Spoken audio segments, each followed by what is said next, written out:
श्री सच्चिदानंद सद्गुरु साईनाथ महाराज की जय। सद्गुरु श्री साईनाथुनि शरद बाबूजी की जय।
सद्गुरु श्री साईनाथ शरद बाबूजी की जय।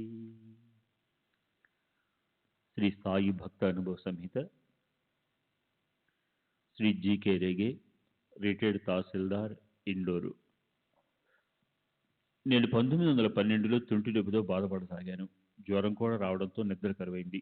దాంతో నేను మా మామగారైన నారాయణరావు పరువల్కర్ దగ్గరికి వెళ్ళాను. ఆయన హార్దా సమీపంలో ఉన్న గీగ్గావ్ అనే గ్రామంలో ఉంటున్నారు. ఆయన గొప్ప సాయి భక్తుడు.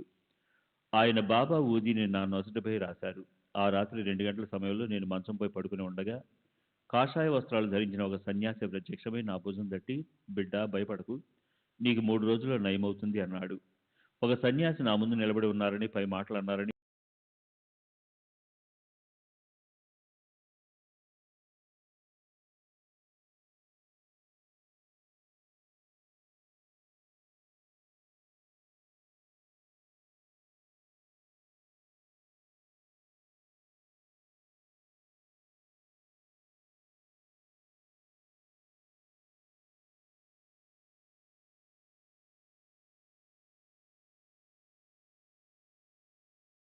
బాబు ఆ కవర్లో ఊదీ పొట్లము, ఊదీ పొట్లము, ఊదీని వధూవరుల నొసటిపై పెట్టమనే ఆదేశం ఉన్నాయి. అదే రోజు ఒక ఫకీర్ వచ్చి మా మామగారిని ఒక పైసా అడిగారు. మా మామగారు నిర్లక్ష్యం చేసి ఆ అవకాశాన్ని వినియోగించుకోలేదు.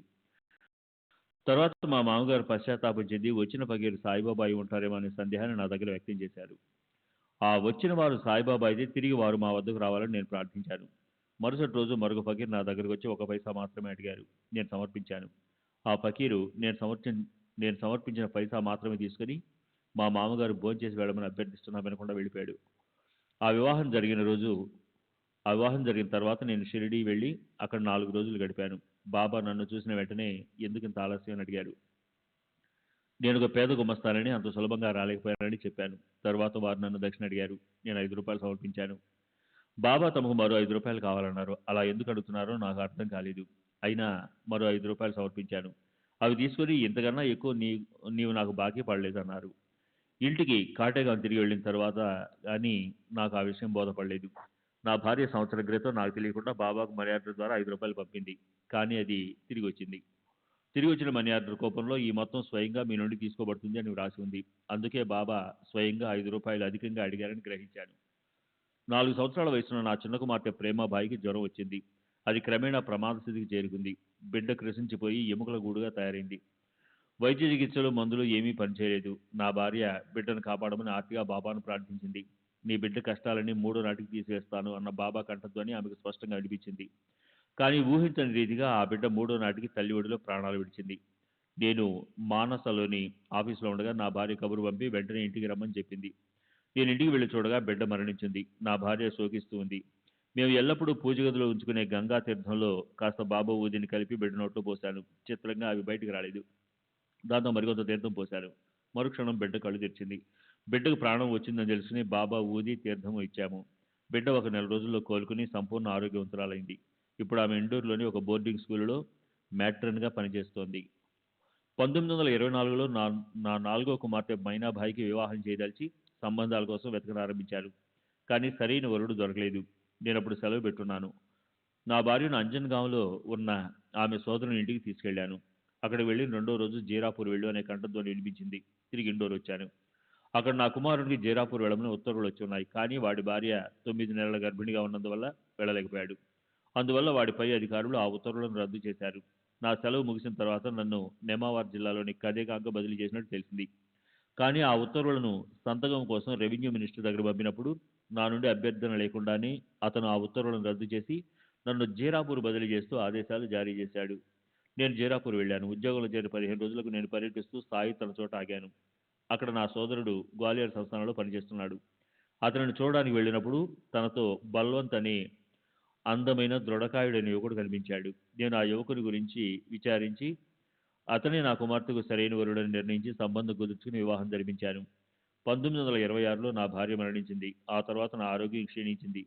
నేను బాబా ఫోటో ముందు కూర్చుని ఉండగా ఒకరోజు ఆ ఫోటో నుండి ఇకపై ఉద్యోగం చేయవద్దు అని కంఠధ్వని వినిపించింది.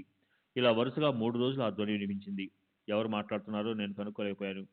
నా స్నేహితుడైన డాక్టర్ పర్నేర్కర్ అది బాబా కంఠధ్వని అయి ఉంటుందని చెప్పాడు. దాంతో ఆ సంవత్సరమే పదవి విరమణ చేసి పింఛను తీసుకున్నాను.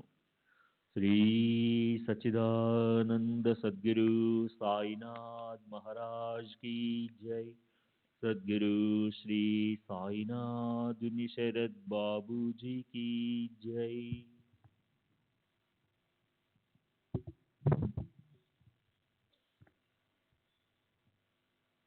ఒక అజ్ఞాత భక్తుడు సాయి సుధా పత్రికలో తన అనుభవాలను ఇలా చెప్తున్నాడు. శ్రీ సాయిబాబా గురించి చెప్పే ముందు నా గురించి కొన్ని విషయాలు చెప్పాలి. నేను నిస్సంశయంగా దైవభక్తి కలవాడిని. నేను దక్షిణ భారతదేశంలో దాదాపు అన్ని దేవాలయాలను దర్శించాను. స్వతహాగా పేదలకు దాన ధర్మాలు చేసే స్వభావం కలవాడిని. నేను ఎల్లప్పుడూ నా వకీలు స్నేహితునితో శ్రీరామకృష్ణ పరమహంస, వివేకానంద మొదలైన మహాత్ముల జీవిత చరిత్రల గురించి చర్చిస్తూ ఉండేవాడిని. అతను నా అభివృద్ధిని కాంక్షించేవాడు. అతను సాయి భక్తుడైనప్పటికీ ఇన్ని సంవత్సరాలలో ఎప్పుడూ శ్రీ సాయిబాబాను గురించి నాకు చెప్పలేదు. 1/7/1939న మా మధ్య జరిగిన సంభాషణలో శ్రీ సాయిబాబా గురించి చెప్తూ వారు గొప్ప శక్తి కలవారని, జ్ఞాని, దయామయులని, ఈ మానవాళిని ఉద్ధరించడానికే అవతరించారని చెప్పాడు. నేను సాయిబాబా గురించి ఆలోచిస్తూ ఇంటికి వెళ్ళి ఆ విషయం నా భార్యతో చెప్పాను. అదే రోజు రాత్రి సాయిబాబా నా కలలో కనిపించారు. నా భార్య చాలా కాలం నుండి కాళ్ళపై లేచిన కురుపులతో బాధపడుతూ ఉండేది. ఎన్నో మందులు, ఇంజెక్షన్లు వాడాము, కానీ అవి పని చేయలేదు. నేను బాబా ఊదీని ఆ కురుపులపై పూయమని చెప్పాను. ఆమె రోజు ఊదీ రాస్తూ వచ్చింది, కానీ ఇంట్లో ఉన్న ఊదీ చాలా తక్కువ. ఒకరోజు నా భార్య బాబాను తలుచుకొని ఇంట్లో ఉన్న ఊదీ అయిపోయిందని చెప్పింది. మేము సెక్రటరీకి ఎటువంటి ఉత్తరం రాయకుండానే రహతా నుండి పోస్టులో మాకొక ఊదీ పొట్లం వచ్చింది. ఇది బాబా యొక్క లీలగా భావించాము. ఊదీ పూయడం ద్వారా క్రమంగా నా భార్య కాళ్ళకున్న కురుపులన్నీ పూర్తిగా నయమయ్యాయి. అప్పటి నుండి మాకు బాబా పట్ల ఉన్న భక్తి విశ్వాసాలు అధికమయ్యాయి. మేము బాబాను పూజించడం మొదలుపెట్టిన తర్వాత మాకు ఎంతో ప్రశాంతత లభించింది. ఇంతటి అద్భుత శక్తులున్న శ్రీ సాయిబాబా సామాన్య సత్పురుషులు కాదని, భగవంతుడేనని నాకు గట్టి నమ్మకం ఏర్పడింది. 27/11/1939 రోజున శ్రీ సాయిబాబా భౌతికంగా వచ్చి నాకు తీర్థం ఇవ్వాలని కోరుకున్నాను. అదే రాత్రి వారు భౌతిక రూపంలో కనిపించి బెల్లం కలిపిన తీర్థం ఇచ్చారు. నేను ఆ తీర్థాన్ని భక్తితో సేవించాను. మేము సాయిబాబాను నిత్యం ఇంటిలో పూజించడమే కాక, మేము ఎక్కడికి వెళ్ళినా వారి ఫోటో మాతో పాటు తీసుకువెళ్ళి అక్కడ పూజిస్తూ ఉంటాము. వారు మాకెన్నో విధాలుగా సహాయపడుతూనే ఉన్నారు. ఈ అనుభవాలన్నీ 1/7/1939 నుండి 31/12/1939 మధ్యకాలంలో జరిగినవి. నేను ఈ వివరాలన్నీ సాయిబాబా పేరుపై వ్రాసిస్తున్నాను. నేను చెప్పిన వాటిలో ఏవీ కల్పించినవి లేవు, అన్నీ వాస్తవాలే అని ప్రమాణం చేస్తున్నాను. శ్రీ అప్పాజీ సుతార్, షిరిడి. 1929లో నేను షిరిడీలో ఉండగా నా కాలికి ఎగ్జిమా అంటే ఒక తరహా పొడ రోగము సోకి బాధపడ్డాను. దాని నివారణ కోసం 200 రూపాయలు ఖర్చు పెట్టి కోపరగాం ప్రభుత్వ డాక్టర్లచే చికిత్స చేయించుకున్నాను. కానీ ప్రయోజనం లేకపోయింది. శ్యామా కూడా మందులు ఇచ్చాడు, అయినా ఫలితం దక్కలేదు. చివరికి నాసిక్ హాస్పిటల్లో చేరాను, కానీ కొంచెమైనా గుణం కనిపించలేదు. అక్కడున్న 8 రోజుల్లో ఒక రాత్రి బాబా కలలో కనిపించి షిరిడీ తిరిగి వెళ్ళి పురాణ పఠనం చేయి అన్నారు.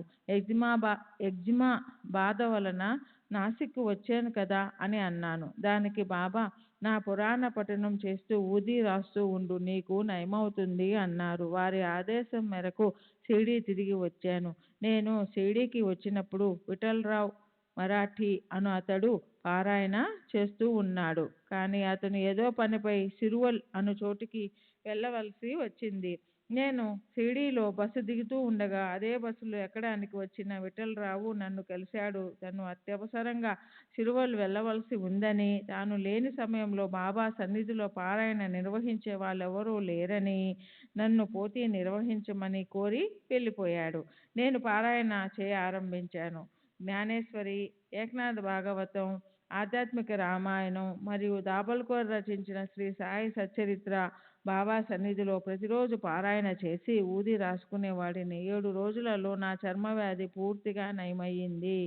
నాకు కలిగిన మరొక అనుభవం ఇది. షిరిడీకి చెందిన ముల్తాన్ ఫతేచంద్ మార్వాడీకి నేను 350 రూపాయలు బాకీ పడ్డాను. 1932లో అతను డబ్బు రాబట్టుకోవడానికి నాపై కోర్టులో కేసు వేసి అరెస్టు చేయిస్తానని బెదిరించాడు. నేను చాలా భయపడ్డాను. ఒకరోజు బాబా నా కలలో కనిపించి నన్ను, మరో 4 భక్తులను ఒకదాని తర్వాత ఒకటి గీతలోని పద్యాలను వల్లించమన్నారు. వరుసగా మేమందరం వల్లించాము. తరువాత బాబా నన్ను, నీకేం కావాలి అని అడిగారు. ఫతేచంద్ బాకీ నుండి నన్ను విముక్తిని చేయమని బాబాను కోరాను. అప్పు తీరిపోతుందని బాబా చెప్పారు. మరుసటి రోజు ఉదయం ఫతేచంద్ మా ఇంటికి వచ్చి తనకు ఒక ఇల్లు కట్టించి ఇవ్వమని అడిగాడు. నేను అలా చేస్తే నా బాకీ పత్రాలు తిరిగి ఇచ్చేస్తానని అగ్రిమెంట్ కూడా వ్రాసిచ్చాడు. అంగీకారం మేరకు 1 నెలలో ఇల్లు కట్టించి ఇచ్చాను. అతను నా బాకీ పత్రాలన్నీ తిరిగి ఇచ్చేశాడు. వాటిని చింపి అవతల పారేశాను. ఇమాంబాయ్ ఛోటూ ఖాన్, వయసు సుమారు 65 సంవత్సరాలు, వజాపూర్, ఔరంగాబాద్ జిల్లా. నేను మొట్టమొదట సాయిబాబాను గురించి 30 సంవత్సరాల క్రితం మహమ్మదీయ సాధువైన దుర్వేష చెప్పగా విన్నాను. నాకు మా మేనత్తకు మధ్య గల వివాదాల పరిష్కారం కోసం వారి దగ్గరికి వెళ్ళాను. ఆయన నన్ను సాయిబాబా దగ్గరికి వెళ్ళమని చెప్పి కొన్ని సూచనలు ఇవ్వడంతో నేను షిరిడీ వెళ్ళాను.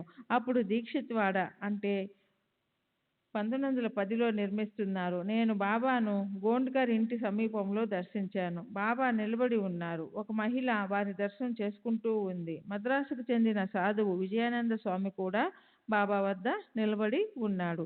నన్ను బాబా వెనుక నిలబడి ఖురాను మొదటి అధ్యాయాన్ని వల్లించమని, వారి నుండి ఎటువంటి కానుకలు స్వీకరించవద్దని దుర్వేష నాకు సలహా ఇచ్చి ఉన్నాడు. అందుకని నేను బాబా వెనుక వెళ్ళి ఖురాన్లోని మొదటి అధ్యాయాన్ని వల్లించడానికి బిస్మిల్లా అని మొదలుపెట్టాను. బాబా ఒక్కసారిగా వెనుకకు తిరిగి కోపంతో, ఎవరు నువ్వు? నీవేదో నా అబ్బా అయినట్లు నన్నేదో అడగాలని ఎందుకు వచ్చావు అంటూ తిట్ల వర్షం కురిపించారు. నేను బీతిల్లిపోయాను. బాబా ఎప్పటి వల్లే అర్థం కాని రీతిలో ఏవో మాట్లాడుతూ మసీదుకి వెళ్ళారు. నేను వారిని అనుసరిస్తూ వెళ్ళి మసీదు ముందు మండపంలో కూర్చున్నాను. బాబా అనుమతి ఇవ్వనందున మసీదులోనికి వెళ్ళలేక అలాగే 2 రోజులు వేచి ఉన్నాను. ఆ తర్వాత కాకాసాహెబ్ దీక్షిత్ కల్పించుకొని బాబా దగ్గరికి వెళ్ళి నన్ను ఉద్దేశించి, బాబా, వీరందరూ మీ బిడ్డలే కదా, వారిపై ఎందుకు కోపడతారు అని అడిగాడు. దానికి బాబా, ఏంటి వాడిని బిడ్డ అంటావా, వాడొక గురువును కొట్టి చంపాడు అన్నారు. బాబా చెప్పింది నిజమే. అప్పటికి 2 నెలల ముందు జరిగిన ఒక సంఘటన గురించి బాబా ప్రస్తావించారు. ఆ విషయం బాబాకు ఎవరు చెప్పే అవకాశం లేదు. నేను మమల్తాదార్ ఆఫీసులో నిజాం సిపాయిగా పనిచేస్తూ ఉండేవాడిని. పోలీసులు తమ విచారణలో భాగంగా ఒక క్రైస్తవ మత గురువును ప్రశ్నిస్తున్నారు. నేను పోలీసులకు సహాయపడేందుకు వెళ్ళాను. అతను సరియైన సమాచారం ఇవ్వడం లేదని ఆగ్రహించి ఒక కర్రతో ఆ గురువును గట్టిగా కొట్టాను. అతను రక్తం కక్కుకొని క్రిందపడి స్పృహ కోల్పోయాడు. నేను భయపడి ఈ విషయం మమల్తాదారుకు చెప్పాను. మమల్తాదారు నన్ను ఎక్కడికైనా పారిపోమ్మని సలహా ఇచ్చాడు. నేను ఉద్యోగానికి రాజీనామా చేసి పారిపోయి షిరిడీ వచ్చాను. నేను చేసిన దానికి విచారణను ఎదుర్కొనవలసి వస్తుందన్న భయం కూడా బాబా దగ్గరికి రావడానికి గల మరొక కారణం. కాకాసాహెబ్ బాబాతో మాట్లాడిన రోజు కూడా నేను బాబాకు భయపడి మసీదులోనికి వెళ్ళలేదు. ఆ తర్వాత 2-3 రోజులకు బడే బాబా కొడుకు కాసింభాయి, జోగు దీక్షితులు నన్ను మసీదులోనికి తీసుకెళ్లారు. నేను బాబాను దర్శించుకున్నాను. బాబా నా శిరస్సుపై హస్తం ఉంచి, భయపడి భగవంతుడే యజమాని అన్నారు. తర్వాత నేను 7 వారాల పాటు షిరిడీలో గడిపాను. బాబా ఒకరోజు నాతో, నీవు ఇంటికి తిరిగి వెళ్ళు, నీ భూమి తగాదా పరిష్కారం అవుతుంది, నీ బంధువులందరూ నీతో సఖ్యంగా మెలుగుతారు అని ఆశీర్వదించారు. నేను ఇంటికి తిరిగి వెళ్ళాను. మా అత్తగారిపై కోర్టులో దావా వేశాను. ఈ కేసు 7 సంవత్సరాల పాటు నడిచి చివరికి నా భూములు నాకు స్వాధీనమయ్యాయి. 2వ సందర్శనం. నేను బాబాను దర్శించి తిరిగి వెళ్లేందుకు వారి అనుమతి అడిగాను. ఆ సమయంలో బాబా వద్ద మహల్సాపతి మౌసి ఉన్నారు. బాబా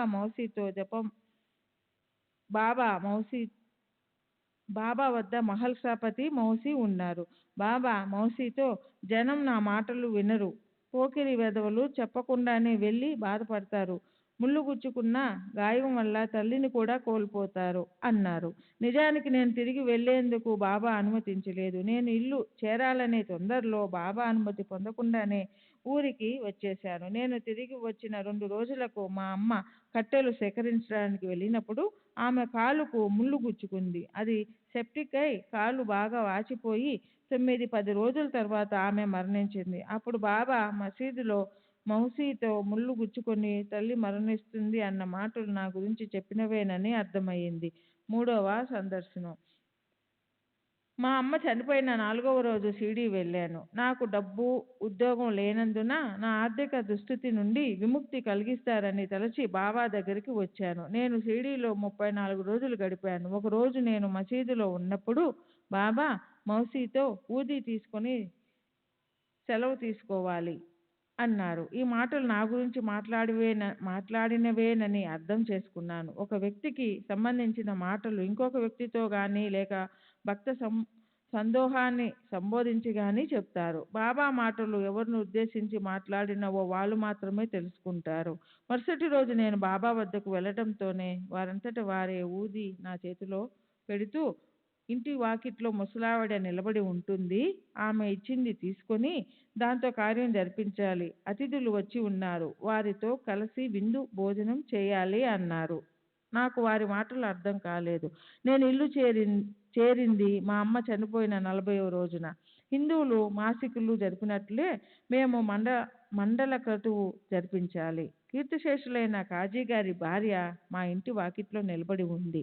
వృద్ధురాలైన ఆమెకు నాపై ప్రేమ అభిమానాలు ఉన్నాయి. ఆమె నన్ను పరామర్శించి నా చేతిలో 50 రూపాయలు పెట్టి కార్యం జరిపించమని చెప్పి వెళ్ళిపోయింది. ఈ కార్యానికి మా 4 అక్క చెల్లెండ్లు వాళ్ళ భర్తలు వచ్చి ఉన్నారు. బాబా చెప్పిన అతిథులు వీళ్ళేనని గ్రహించాను. కాజీ గారి భార్య ఇచ్చిన డబ్బుతో మండల క్రతువు సజావుగా జరిపించాను. 4వ సందర్శనం. నెల రోజుల తర్వాత నేను తిరిగి షిరిడీ వెళ్ళాను. అప్పుడు బాబా నాతో గులాబ్ మీ ఇంటికి వచ్చింది అన్నారు. నేను ఇంటికి వెళ్ళి చూస్తే నా భార్య మగపిల్లవాడిని ప్రసవించి ఉంది. బాబా చెప్పిన గులాబ్ ఈ బిడ్డ గురించేనని తలచి వాడికి గులాబ్ అని పేరు పెట్టాము. తదుపరి సందర్శనాలు. ఒకసారి షిరిడీ వెళ్ళి బాబాను దర్శించి తిరిగి వెళ్లేందుకు అనుమతి కోరాను, కానీ బాబా అనుజ్ఞ ఇవ్వలేదు. ప్రజలు బయటికి వెళ్ళకూడదు, వెళితే తుఫాన్లు వస్తాయి, అగ్నిగోళాలు వర్షిస్తాయి, అనేక విపత్తులు సంభవిస్తాయి అని బాబా అన్నారు. ఈ మాటలు ఎవరిని ఉద్దేశించి చెప్పినవో నాకు అర్థం కాలేదు. బాబా అనుమతి లేకుండానే షిరిడీ విడిచాను. పరుగులాంటి నడకతో ప్రయాణించాను. నేను ఎంత త్వరగా నడిచానంటే 2 గంటలలో షిరిడీకి 12 మైళ్ళ దూరంలోనున్న వారీ నది చేరాను. అప్పుడు సమయం సాయంత్రం 5:30 గంటలు. నది ఒడ్డునే ప్రయాణిస్తూ సురలా గ్రామం చేరేసరికి సూర్యాస్తమం అయ్యింది. ఆ గ్రామ పటేలు నన్ను వెళ్ళవద్దని, ఆకాశం మేఘామృతం అయిందని, వర్షం వచ్చే సూచనలు కనిపిస్తున్నాయని, అప్పుడు ప్రయాణం సాగిస్తే అవస్థల పాలవుతావని హెచ్చరించాడు. కానీ నేను ఇక్కడికి మా ఊరు 4 మైళ్ళ దూరమే కదా, వెళ్ళిపోతానని చెప్పి బయలుదేరాను. మరి 3 మైళ్ళు నడిచేసరికి ఉరుములు మెరుపులతో పెద్ద తుఫాను మొదలైంది. నా ముందున్న ఒక పెద్ద రావి చెట్టుపై పిడుగుపడి చెట్టు 2గా చీలి మండసాగింది. పిడుగు పడినప్పుడు మిరుమిట్లు కొలిపే మెరుపు మెరిసింది. ఆ కాంతిని చూడలేక నా తల తిప్పుకున్నాను. నా వెనుక బాబా నిలబడి ఉన్నారు. వారి వెంట 2 కుక్కలు కూడా ఉన్నాయి. నేను వారికి వంగి నమస్కరించాను. వారు అంతర్ధానమయ్యారు. నేను ముందుకు సాగిపోయాను. మా గ్రామానికి దగ్గరగా నది ప్రవహిస్తూ ఉంటుంది. ఆ నది దాటితే గాని మా ఊరు చేరుకోలేము. నేను నది వద్దకు వచ్చి దాని లోతెంతో తెలుసుకోకుండానే దానిలోనికి దిగాను. నీళ్లు మోకాలు లోతున్నాయి. నదిని దాటి అవతలి ఒడ్డుకు చేరాను. యథాలాపంగా వెనుదిరిగి చూస్తే భయభీతుడనయ్యాను. నది వరదలో ఉంది. నీళ్లు నది 2 గట్ల పై వరకు చేరి పొంగి ప్రవహిస్తున్నాయి. నది లోతు కనీసం 20 అడుగులు ఉంటుంది. నేను నదిని ఎలా దాటానా అని విస్తుపోయాను. తర్వాత క్షేమంగా ఇల్లు చేరాను. షిరిడీలో బాబా తుఫానులొస్తాయి, అగ్ని గోళాలు పడతాయి అన్న మాటలు నిజమయ్యాయి. శ్రీ సచ్చిదానంద సద్గురు సాయినాథ్ మహారాజ్ కీ జై. సద్గురు శ్రీ సాయినాథ్ జై. 4 సంవత్సరాల క్రితం గులాబ్ వివాహం జరిపించడానికి నాకు డబ్బు అవసరమైంది. నేను షిరిడీ వచ్చి మసీదులో నిద్రించాను. బాబా నా కలలో కనిపించి నన్ను ఆశీర్వదించి పూనాకు వెళితే లాభపడతానని చెప్పారు. వారి ఆదేశం మేరకు పూనాకు వెళ్ళి ఒక వ్యక్తిని కలిశాను. అక్కడకు లట్కర్ అనున్నతడు వచ్చాడు. అతను మొల్లల వ్యాధితో బాధపడుతున్నాడు. ఆ వ్యాధి నివారణకు ఒక సాధువు బాబా చెప్పిన వైద్యం నాకు తెలుసని అతనికి చెప్పాను. అతను మందు తీసుకోవడానికి సిద్ధపడ్డాడు. నేను మందు తయారు చేసి అతనికి ఇచ్చాను. అతని వ్యాధి నివారణమైంది. అతను సంతోషంతో పూనాలో జరిగే గుర్రపు పందాలకు వెళ్ళి ఒక గుర్రంపై కొంత సొమ్ము పణంగా పెట్టాడు. ఆ గుర్రం గెలిచి అతనికి రూపాయలు వచ్చింది. ఆ మొత్తంలో నాకు 700 రూపాయలు ఇచ్చాడు. నేను ఆ డబ్బును తీసుకుని వచ్చి గులాబ్ పెళ్లి జరిపించాను. షిరిడీలో 8 రోజులుండిన హరిద్వార్ బువాకు ఒక గొప్ప అనుభవం కలిగింది. అతను షిరిడీ పొలిమేరలోనున్న సెలయేటిలో స్నానం చేయడానికి బయలుదేరే సమయానికి ఒక పిచ్చుక వచ్చి అతని తలపై కూర్చునేది. అతను సెలయేట్లో స్నానం చేస్తున్నప్పుడు మాత్రం పిచ్చుక అక్కడి నుండి వేప చెట్టు పైకి వెళ్ళి వేచి ఉండేది. అతను స్నానం ముగించిన తర్వాత తిరిగి వచ్చి తలపై కూర్చునేది. నేను ఇతర భక్తులు కూడా ఆ దృశ్యాన్ని చూశాము. మేమందరం బాబా వద్ద ఉన్న సమయంలో బువా ఆ దృశ్యం దేన్ని సూచిస్తుందో చెప్పమని బాబాను అర్థించాడు. అప్పుడు నిర్మాణంలో ఉన్న బూటీవాడాను ఉద్దేశించి బాబా ఇలా చెప్పారు: లా ఇల్లా ఇల్లిల్లా క్యా బడా దర్బార్ హై, మున్షీ జీతో అందా ఈ హై, సర్దార్ జీ చుతి హై, అల్లా మాలిక్ హై, అల్లా అచ్చా కరేగా.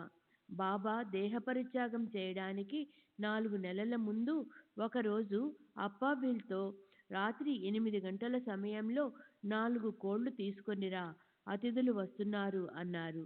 వచ్చే అతిథులు ఎవరోనని నేను ఆశ్చర్యపోయాను. ఆ రాత్రి మసీదులో తెర వెనుక కూర్చుని ఉన్నాను. నేను మెలకుగానే ఉన్నాను. రాత్రి 2 గంటల తర్వాత అడుగు పైగా వ్యాసమున్న ఒక పెద్ద అగ్నిగోళం మసీదులోనికి దూసుకు వచ్చింది. అది పడమర దిక్కునున్న నింబారు గూడు వద్ద కాసేపు నిలిచి తర్వాత పైకప్పెగిసి చిన్నాభిన్నమై అసంఖ్యాకమైన తునకలు మసీదంతా ఆవరించాయి. అప్పుడు మసీదు మిరుమిట్లు గొలిపే కాంతితో నిండిపోయింది. ఆ కాంతిని చూడలేక నేను కళ్ళు మూసుకొని తలదించాను. నాతో ఉన్న అప్పాబిల్ కూడా అలాగే చేశాడు. అప్పుడు అప్పుడు బాబా దుని దగ్గరకు వెళ్ళి వంచి ఉన్న తమ మెడపై సట్కా కొన ఉంచి అరబిక్లో 10-15 నిమిషాల పాటు ఏదో ఉచ్చరించారు. బాబా దుని వద్దకు వెళ్ళగానే మసీదును ఆవరించి ఉన్న కాంతి అదృశ్యమైంది. బాబా ఉదయం అప్పాబిల్ చేత 4 కోళ్లను తెప్పించి వాటి మాంసంతో వంటకం తయారు చేయించారు. మండపం దగ్గరున్న పొయ్యిపై బాబా పోళీ తయారు చేశారు. తర్వాత బడే బాబా కొడుకు కాసింబాయ్ వచ్చాడు. బాబా అతనికి తాము చేసిన ఆహార పదార్థాన్ని ఇచ్చి నీవు ఔరంగాబాద్ వెళ్ళి సంసుద్దీన్ మియాను దర్శించు. అతనికి ఈ 250 రూపాయలు ఇవ్వు. అక్కడ మౌలు కవ్వాలి న్యాస్ జరిపించు అన్నారు. తర్వాత బన్నేమియా ఫకీర్ దగ్గరికి వెళ్ళి వారి మెడలో ఈ పూలమాల వేసి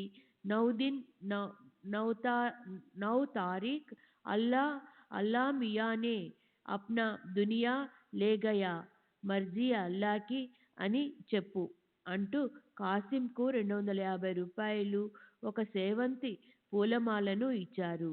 కాసిం తనకు ఆ ప్రదేశాలు కొత్త అని చెప్పాడు. బాబా నన్ను అతనికి తోడుగా వెళ్ళమన్నారు. నేను, కాసిం, అతని సేవకుడు అమీర్ ముగ్గురం బయలుదేరి ఔరంగాబాద్ స్టేషన్కు మధ్యాహ్నం 3 గంటలకు చేరాము. నాకు ముందే తెలిసిన ఫకీర్ సంసుద్దీన్ మియా మా కొరకు స్టేషన్కు వచ్చాడు. సాయి ఫకీర్ వద్ద నుండి వచ్చిన అతిథులెవ్వరు అని అడిగాడు. మేము అతని ముందుకు వెళ్ళి నమస్కరించాము. బాబా షిరిడీలో మాకు ఇచ్చిన ఆదేశాలన్నింటినీ సంసుద్దీన్ పొల్లుపోకుండా చెప్పి మమ్మల్ని కోటలోనున్న అతనింటికి తీసుకెళ్ళి మాకు భోజనం పెట్టాడు. మేము వారికి 200 రూపాయలు సమర్పించాము. అతను ఎంతో మందిని ఆహ్వానించి ఘనంగా సంతర్పణ చేసి తర్వాత మౌలు కవ్వాలి జరిపించాడు. ఆ రాత్రికి బాబా చెప్పిన పనులన్నీ పూర్తయ్యాయి. నాకు బన్నేమియా ఇల్లు తెలియడంతో మరుసటి ఉదయం మేము అక్కడికి వెళ్ళాము. వారు ఒక చెయ్యి పైకెత్తి మరో చెయ్యి కిందకు పెట్టి నిలబడి ఉన్నారు. అక్కడ ఉన్న అరబ్బులు బన్నేమియా దగ్గరకు వెళ్ళవద్దని, వెళితే కోప్పడతారని చెప్పారు. దాదాపు 1 గంట సేపు వేచి ఉన్న తర్వాత నేను ధైర్యం తెచ్చుకొని వారిని సమీపించి వారి మెడలో బాబా ఇచ్చిన పూలమాల వేశాను. బన్నేమియా ఎత్తి ఉన్న చేతిని కిందకు దించారు. నేను బాబా చెప్పమన్న మాటలు వల్లించాను. అప్పుడు బన్నేమియా తదేకంగా ఆకాశం వైపు చూస్తూ ఉండిపోయారు. వారి కంటి నుండి నీరు కారసాగింది. తర్వాత వారి దగ్గర సెలవు తీసుకుని షిరిడీ తిరిగి వచ్చాము. ఇది జరిగిన 4 నెలల తర్వాత 9వ నెల 9వ తారీఖున విజయదశమి రోజు బాబా మహాసమాధి చెందారు.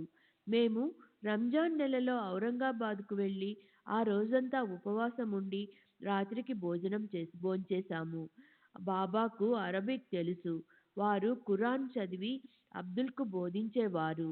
నూరుద్దీన్ సైనిక దళానికి చెందిన ఒక అశ్వ సైనికుడు.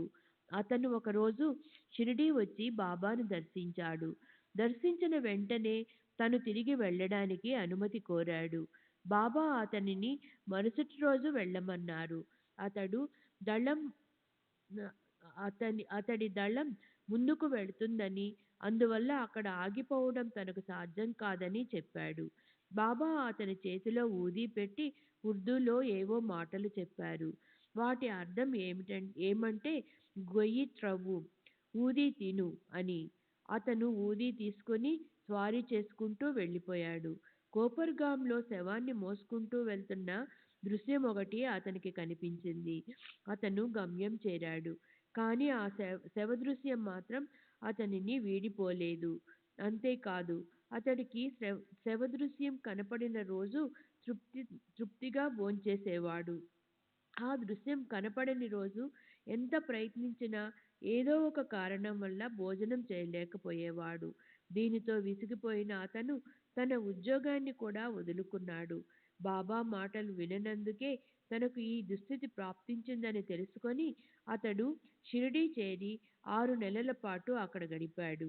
క్రమేణా అతను ఆ శాపం నుండి విముక్తుడయ్యాడు. తర్వాత బాబా అనుజ్ఞ తీసుకుని వెళ్ళిపోయాడు. ఇప్పుడతడు దెవ్లాలీలో కిరాణా కొట్టు నడుపుకుంటూ జీవనం సాగిస్తున్నాడు. ప్రస్తుతం పూనా కంటోన్మెంట్లో ఉన్న అబ్దుల్ ఖాదిర్ 1915లో షిరిడీ వచ్చి బాబాను దర్శించాడు. అతడొక రోజు తకియా వద్ద కూర్చుని ఉండగా బాబా అటువైపు వచ్చారు. అబ్దుల్ తనకు సన్యాసం ఇవ్వమని బాబాను అర్థించాడు. పిడికిలిలో ఉన్న వస్తువేదో విసురుతున్నట్లు బాబా తమ పిడికిలిని అబ్దుల్ వైపు విసిరారు. కానీ వారి చేతిలో ఏదీ ఉన్నట్లు కనిపించలేదు. ఆ క్షణం నుండి అబ్దుల్ మాటలలోనూ ప్రవర్తనలోనూ మార్పు వచ్చింది.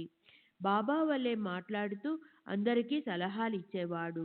ఒక్కొక్కసారి అర్థం కాని మాటలేవో మాట్లాడుతూ అందరినీ తిట్టేవాడు.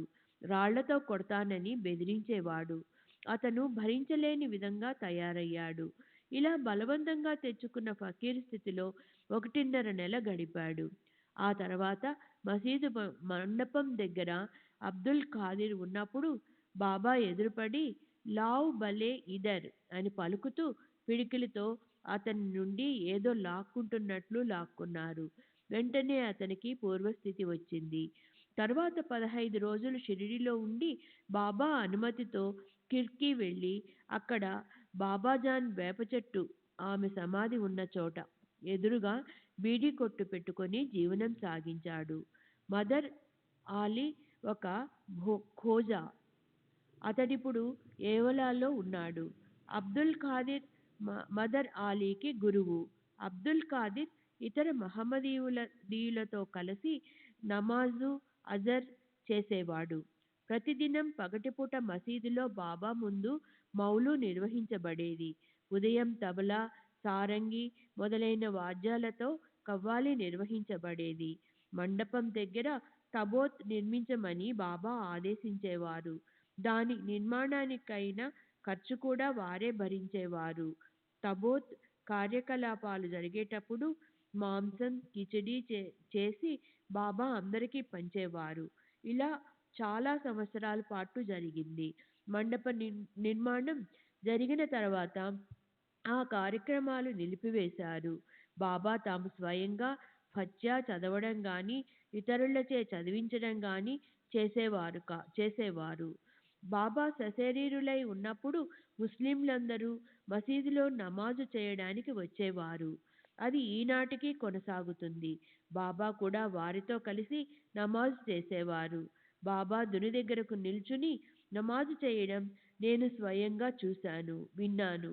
కానీ వారు ఇతరుల వలె మోకాళ్ళపై కూర్చోవడం కానీ వంగడం కానీ చేసేవారు కాదు.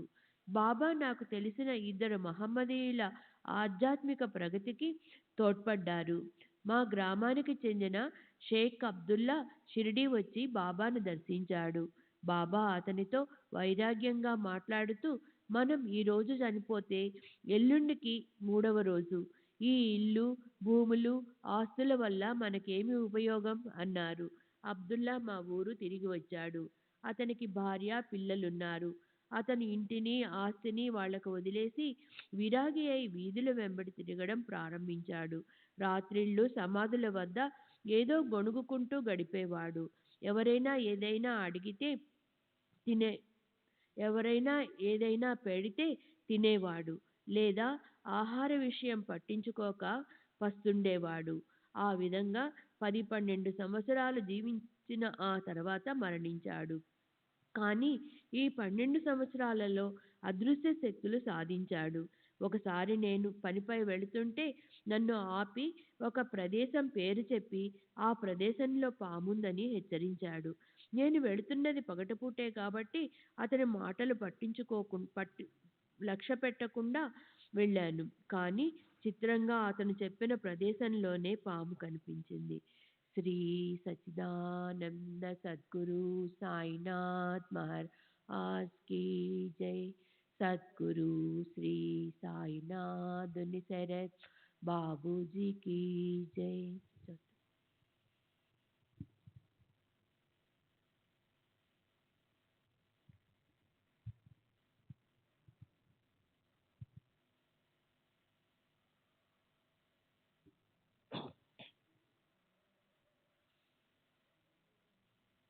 మా ఊరిలో అబ్బాస్ సేట్ అనే బీడీల వర్తకుడు ఉండేవాడు. ఒకసారి అతను అబ్దుల్లాను, ఎందుకిలా భార్యాబిడ్డలను వదిలి పిచ్చివాడిలా తిరుగుతున్నావు అని అడిగారు. అందుకు అబ్దుల్లా, నువ్వు తెలుసుకుంటావులే అన్నాడు. అబ్బాస్ సేట్, తెలుసుకునేదేముంది, ఇది నిజంగా పిచ్చే అన్నాడు. అబ్దుల్లా పిడికిలి బిగించి అందులో ఉన్నదేదో అబ్బాస్పై విసురుతున్నట్లు, నువ్వు అలాగే అయిపో అన్నాడు. దీనితో అబ్బాస్ సేట్ భార్యాబిడ్డలను, వ్యాపారాన్ని అన్నింటినీ విడిచిపెట్టి ఇప్పటికీ వీధుల వెంబడి తిరుగుతున్నాడు. భోపాల్లో వర్హడ్ బెహార్ అన్వర్ ఖాన్ అను ముస్లిం ఉండేవాడు. అతడొకసారి షిరిడీ వచ్చి బాబాను దర్శించాడు. అతను బాబాతో, నాకు ఈ సంసారం వద్దు అని చెప్పాడు. అతను చావడిలో 12 నెలలు నివసించాడు. తరువాత బాబా అతనికి ఖురాన్ 1వ అధ్యాయంలోనున్న మంత్రాన్ని, అది నాకు తెలుసు, 101 మార్లు అర్ధరాత్రి వల్లించమని ఆదేశించారు. తరువాత దౌద్ వల్లించమన్నారు. బాబా అతడికి పేడా ప్రసాదంగా ఇచ్చి అరేబియాలోని బాగ్దాద్కు పంపారు. అన్వర్ ఖాన్ షిరిడీ నుండి బొంబాయి వెళ్ళగానే హాజీ కాసిం అన్నతడు ప్రయాణపు ఖర్చులిచ్చి అరేబియా పంపాడు. అన్వర్ అరేబియా వెళ్ళి మళ్ళీ తిరిగి రాలేదు. ఔరంగాబాద్ సమీపంలోని కనాడ్కు చెందిన హిడ్డా బేగ్ అనునతడు షిరిడీ వచ్చి కొన్ని రోజులు గడిపాడు. అప్పుడు ఢిల్లీకి చెందిన మౌల్వీ యాకూబ్ కూడా షిరిడీలోనే ఉన్నాడు. అతను రాత్రి కానీ పగలు కానీ మండపంలో కూర్చొని ఖురాన్ చదువుతూ ఉండేవాడు. ఒక రాత్రి 8 గంటల సమయంలో బాబా హిడాబేగ్తో, నువ్వు ఇక్కడ ఉండవద్దు, కనాడ్ ఔరంగాబాద్ దగ్గర ఉన్న కంటోన్మెంట్కు వెళ్ళు, నీ పేరు పంజాబ్ షాగా మార్చుకో, అక్కడ కూర్చొని దొరికింది తిను అన్నారు. అతడు అలాగే అక్కడికి వెళ్ళి స్థిరపడ్డాడు. అతడిని ఒక గొప్ప సాధువుగా అందరూ గౌరవిస్తారు. మా ఊరికి కొండ ప్రాంతమైన కనాడ్ 70 మైళ్ళ దూరంలో ఉంది. నేనొకసారి అక్కడికి వెళ్ళి అతడిని చూచి వచ్చాను. అతను మౌనంగా కూర్చొని ఉన్నాడు. నేవాసాకు చెందిన మహమ్మద్ ఖాన్ అను రోహిల్లా షిరిడీ వచ్చి బాబాతో కొంతకాలం గడిపాడు. ఒకసారి మసీదులో తెర వెనుక బాబా మహల్సాపతితో మాట్లాడుతున్నప్పుడు ఇతడు తెర ఎత్తి లోనికి చూచాడు. అక్కడ బాబా కనిపించలేదు.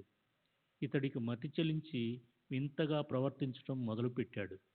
నేవాసా నుండి అతని తమ్ముడు ఖాన్ను తీసుకువెళ్ళటానికి షిరిడీ వచ్చాడు.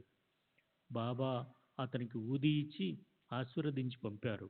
కొంతకాలానికి ఖాన్ మామూలు స్థితికి వచ్చాడు. 4 సంవత్సరాల క్రితం నేను మాధవ్ ఫస్లే ఒక రాత్రి మసీదులో నిద్రిస్తున్నాము.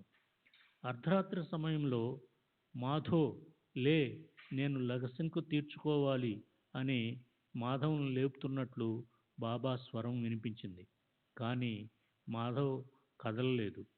ఉదయం లేచి చూస్తే బాబా మామూలుగా కూర్చునే చోటుకి పక్కనే ఒక గుంటలో నీళ్లు ఉన్నాయి. అవి సువాసన వెదజల్లుతున్నాయి. ఆ నీళ్లు అక్కడ ఉండటానికి గల కారణం రాత్రి వినబడిన బాబా మాటలే తప్ప మరే వివరణ ఇవ్వడానికి అవకాశం లేదు. బాబా తమ గురువు ఎవరైనది చెప్పగా నేనెప్పుడూ వినలేదు. నేను గమనించిన ఆసక్తి గొలిపే 3 వింత సంఘటనల గూర్చి వివరిస్తాను.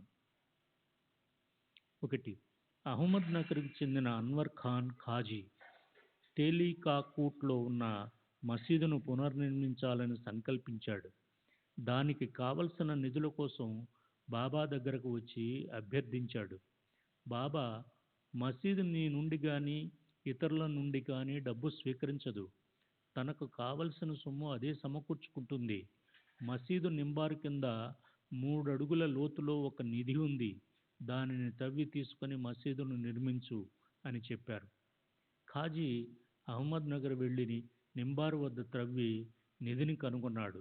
ఆ డబ్బుతో మసీదును పునర్నిర్మించి తిరిగి షిరిడీ వచ్చి తకియా వద్ద నేను ఇతరులు కూర్చొని ఉన్నప్పుడు ఆ విషయం చెప్పాడు. బాబా నిధి విషయం అన్వర్ ఖాన్తో చెప్పేటప్పుడు నేను అక్కడే ఉన్నాను. అప్పుడు వారు మసీదు ఎదురుగానున్న రాతిపై కూర్చొని ఉన్నారు. అప్పటికే అన్వర్ ఖాన్కు 65-70 సంవత్సరముల వయసు ఉంటుంది. అతను చాలా కాలం క్రితమే చనిపోయాడు. 2. ఖాందేశ్లోని జలగాంలోనున్న మీరాన్కు చెందిన మద్దూషా ఫకీర్ 27 సంవత్సరాల క్రితం షిరిడీ వచ్చాడు. తనకు అత్యవసరంగా 700 రూపాయలు కావాలని బాబాను అభ్యర్థించాడు. అతడి అవసరమేమిటో నాకు తెలియదు, కానీ అతను దీనంగా శోకించేవాడు. బాబా అతనికి 700 రూపాయలు ఇవ్వమని బాపు సాహెబ్ జోగ్తో చెప్పారు. జోగ్ 700 రూపాయల వెండి నాణేలు తెచ్చి బాబా ముందు పెట్టాడు. కొండాజీ కొడుకు గులాబ్, లక్ష్మణ్ బాలాబార్కర్ షింపి అను 2 బాలురను బాబా పిలిచి ఆ డబ్బును మండపం దగ్గర కూర్చొని ఉన్న ఫకీరుకు ఇవ్వమని ఆదేశించారు. ఆ బాలురు ఆ డబ్బులో 200 రూపాయలు కాజేసి మిగిలిన 500 రూపాయలు ఫకీర్కిచ్చారు. ఫకీర్ తిరిగి బాబా దగ్గరకొచ్చి తనకు 500 రూపాయలు మాత్రమే ముట్టాయని శోకించసాగాడు. అతను మరి 2-3 రోజులు ఏదో గొణుక్కుంటూ ఏడుస్తూ షిరిడీలోనే ఉన్నాడు.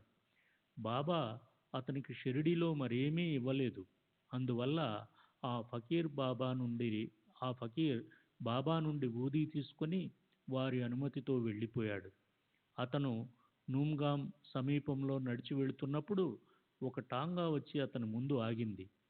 నిజాం రాష్ట్రంలో తహసీల్దారుగా పనిచేస్తున్న ఐరష్ షా అను పార్సీ మతస్థుడు టాంగా నుండి దిగి ఫకీర్ను పలకరించాడు.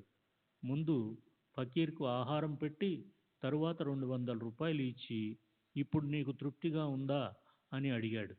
తరువాత ఐరష్ షా షిరిడీ వచ్చి తాత్యాపాటి ఇంటికి వెళ్ళి అక్కడున్న వారందరితో తన అనుభవాన్నిలా వర్ణించాడు. అతడికి గత రాత్రి బాబా కలలో కనిపించి అతడిని టాంగాలో షిరిడీ రమ్మని నూంగాం పరిసరాల్లో పులితోలు చంకన పెట్టుకుని నడిచి వస్తున్న ఫకీర్ ఒకడు ఎదురుపడతాడని, ఫకీర్ ఆకలిగా ఉంటాడు కాబట్టి అతడికి ముందు ఆహారం పెట్టి తరువాత 200 రూపాయలు ఇవ్వమని ఆదేశించినట్లు చెప్పాడు. అందువల్ల అతను ఆహారం, డబ్బు తీసుకొని టాంగాలో వచ్చి వాటిని ఫకీర్కు ఇచ్చాడు. ఆ ఐరష్ షా ఇప్పుడు లేడు, మరణించాడు. 3.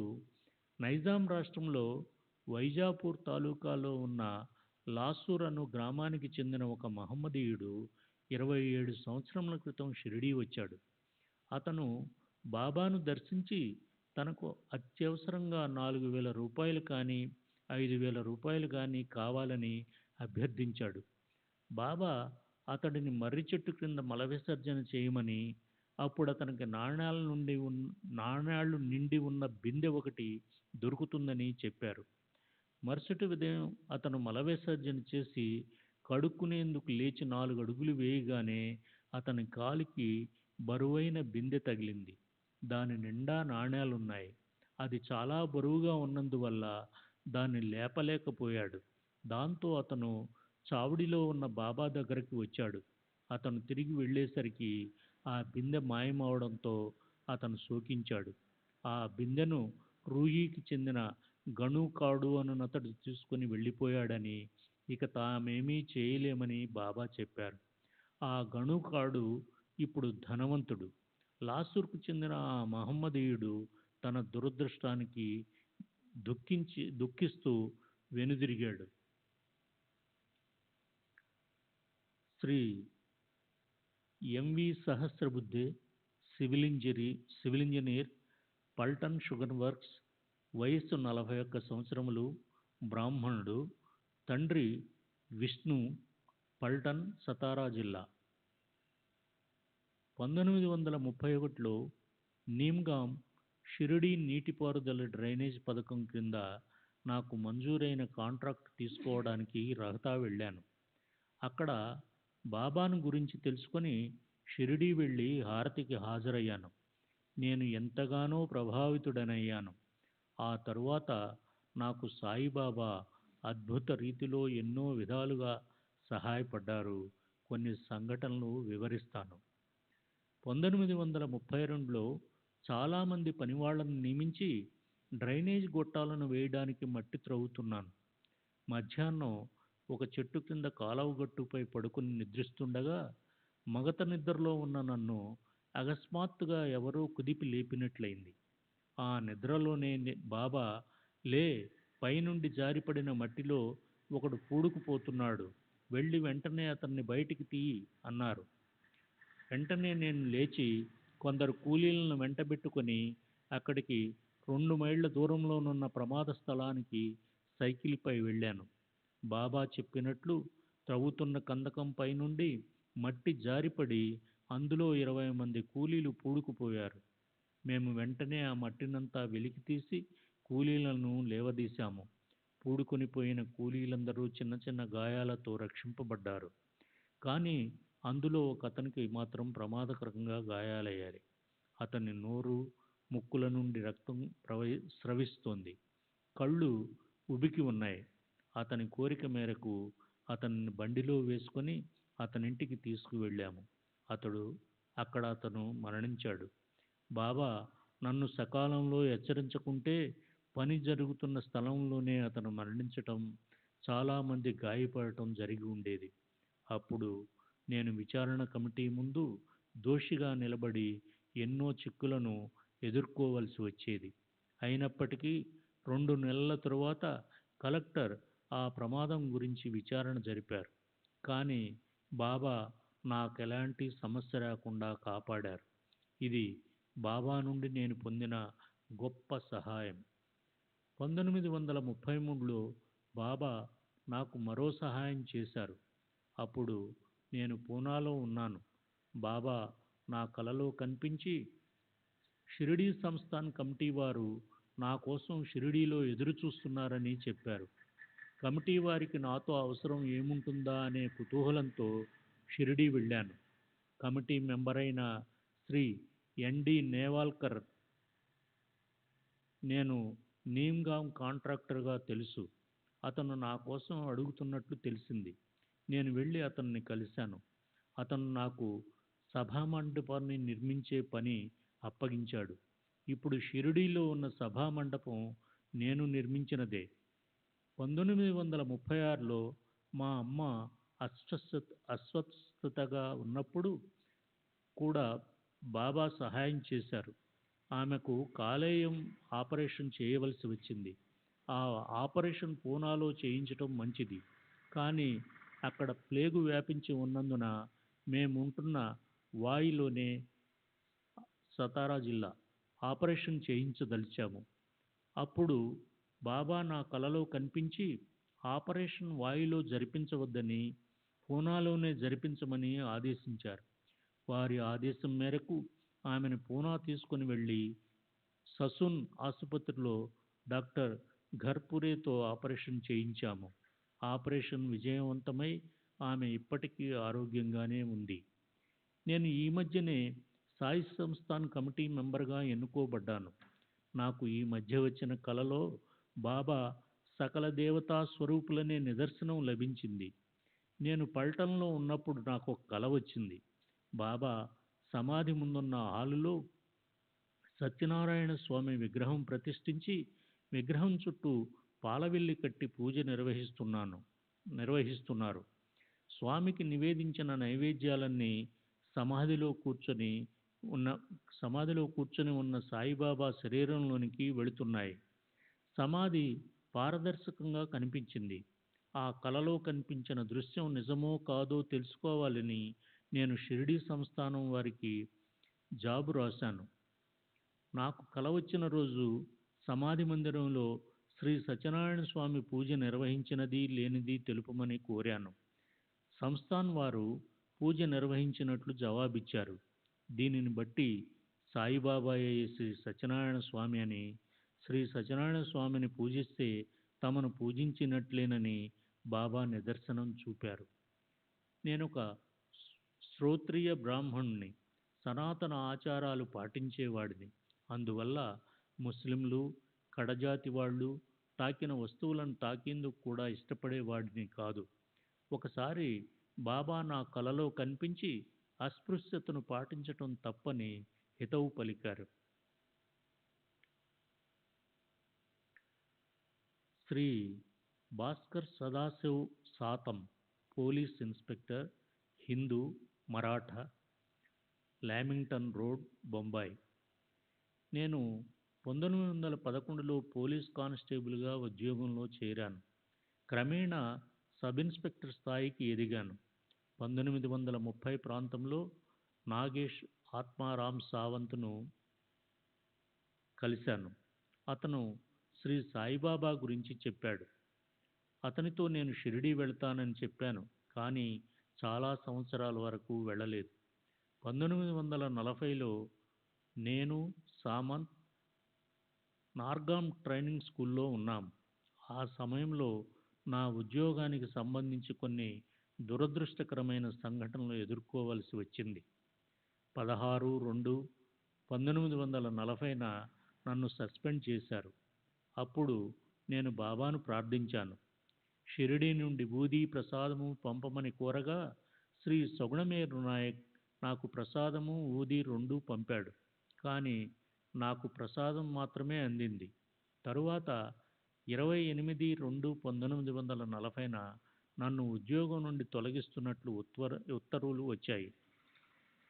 సామంత్ నన్ను మరో ఆలోచన చేయకుండా షిరిడీ వెళ్ళమని చెప్పాడు. నేను, నా కుమారుడు క్రిందటి రామనవమికి షిరిడీ వెళ్ళాము. అక్కడ 2 రోజులుండి బాబాను ఆర్తిగా ప్రార్థించాము. 3వ రోజు బొంబాయికి తిరిగి వస్తుండగా దాదర్లో ఒక కానిస్టేబుల్ కలిసి నన్ను తిరిగి ఉద్యోగంలోకి తీసుకున్నట్లు, లామింగ్టన్ రోడ్ పోలీస్ స్టేషన్లో పోస్టింగ్ ఇచ్చినట్లు చెప్పాడు. కానీ అటువంటి ఉత్తర్వులు అప్పటికి జారీ చేసే అవకాశమే లేదు. 28/4/1940న నేను అప్పీల్ చేశాను. అధికారులు విచారణ జరిపి 15 రోజుల తర్వాత 14/5/1940న నన్ను తిరిగి ఉద్యోగంలోకి తీసుకుని